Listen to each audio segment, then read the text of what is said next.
wonderforce.com.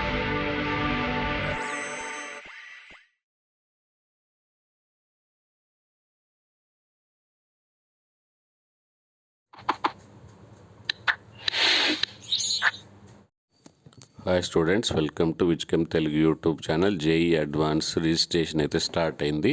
So చాలామంది తొందరలో mistakes అయితే చేస్తున్నారు. అండ్ ఆల్రెడీ జేఈ అడ్వాన్స్ ఇన్స్ట్రక్షన్లో కూడా ఉంది, తొందరపడి మిస్టేక్స్ చేస్తే తర్వాత కరెక్షన్స్ అనేది చాలా కష్టం. కాబట్టి అన్నీ రెడీ ఉంచుకొని మాత్రమే మీరు అప్లై చేయండి. సో ఇది ఏ సర్టిఫికేట్ ఎవరికి కంపల్సరీ, ఎంతవరకు కంపల్సరీ, ఎవరెవరు ఏవి రెడీ ఉంచుకోవాలనే విషయము ఈ వీడియోలో అయితే నేను చెప్పబోతున్నాను. కాబట్టి ఒక చిన్న లైక్తో వీడియో స్టార్ట్ చేయండి. అండ్ ఎండ్ కాగానే ఇప్పటివరకు మీరు సబ్స్క్రైబ్ చేసుకోకపోతే సబ్స్క్రైబ్ చేసుకోండి. బెల్ ఐకాన్ ప్రెస్ చేస్తే ప్రతి నోటిఫికేషన్ వస్తుంది. అండ్ ఇలాంటి మంచి వీడియోస్ మీ ఫ్రెండ్స్ అందరికి కూడా ఫార్వర్డ్ చేయండి. జస్ట్ వాట్సాప్ గ్రూప్లలో ఈ వీడియో లింక్ని ఫార్వర్డ్ చేయండి. అండ్ టెలిగ్రామ్ గ్రూప్లో కూడా జాయిన్ అయితే చాలా కంఫర్టబుల్గా ప్రిపరేషన్ అయితే ఉంటుంది. కాబట్టి ఖచ్చితంగా టెలిగ్రామ్ గ్రూప్లో కూడా జాయిన్ అవ్వండి. So coming to the topic, ఇక్కడ చూడొచ్చు ఫస్ట్ ఓసిఐ, పిఐఓ ఇలాంటివి ఏదో ఉన్నాయి. చాలామంది టెన్షన్ పడుతున్నారు. ఇది ఎవరికంటే ఎవరైతే ఇండియన్ స్టూడెంట్స్ బట్ ఫారిన్లో ఉన్నారో వాళ్ళ గురించి మాత్రమే. So if you are not belonging to that, don't worry about this. Next one is the DS certificate. ఇది కూడా చాలామందికి ఐడియా ఉండట్లేదు. డిఎస్ అంటే డిఫెన్స్ సర్వీస్. సో ఎవరైతే పేరెంట్స్ డిఫెన్స్ సర్వీస్లో ఆర్మీ, ఎయిర్ ఫోర్స్, నేవీలో ఉన్నారో వాళ్ళ పేరెంట్స్ వాళ్ళ యూనిట్ నుంచి ఈ లెటర్ తీసుకొస్తారు. దాన్ని పీడిఎఫ్ ఫార్మాట్లో కన్వర్ట్ చేసి 50 to 300 KB వరకు కన్వర్ట్ చేయాలి. ఒకవేళ అది ఎక్కువ ఎంబీ కనుక ఉంటే పీడిఎఫ్ రీసైజర్ అని గూగుల్లో సెర్చ్ చేయండి. దాంతో మనము కేబీని తగ్గించుకోవచ్చు. And coming to the next, ఇది కాంపెన్సేటరీ టైం. ఎవరైతే రాయడానికి ఇబ్బంది పడతారో, వాళ్ళకి ఎక్కువ టైం కావాలనుకుంటారో వాళ్ళ గురించి కాంపెన్సేటరీ టైం. సో ఇది మీకు టెన్షన్, ఒకవేళ మీరు రాయలేకపోతే మాత్రమే దీని గురించి అవసరం, అదర్వైజ్ నో ప్రాబ్లం.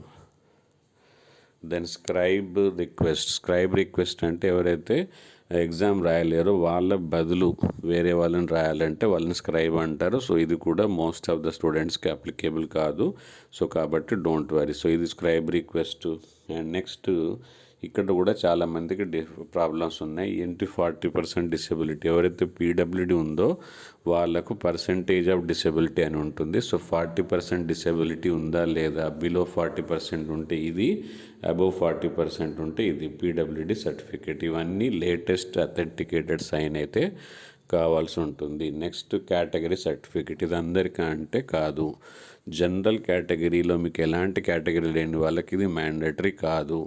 అండ్ ఎవరికి మ్యాండేటరీ, ఎవరైతే ఎస్సీ, ఎస్టీ, తర్వాత ఈడబ్ల్యూఎస్, తర్వాత ఓబీసీ విత్ ఎన్సిఎల్ ఉన్న వాళ్ళకి మాత్రమే. అది కూడా లేటెస్ట్ అయితేనే బెటర్. ఎక్కడ ఓల్డ్ పెడితే చాలా మటుకు రిజెక్ట్ అయ్యే ఛాన్స్ అయితే ఉంది. అండ్ నెక్స్ట్ ఇక్కడ మోస్ట్ ఇంపార్టెంట్ ఎఫెక్టెడ్ ఈస్ ఇంకా 10th, 12th క్లాస్ రిజల్ట్ రాలేదు, ఇంటర్ రిజల్ట్ రాలేదని చాలామంది డౌట్స్ రావచ్చు.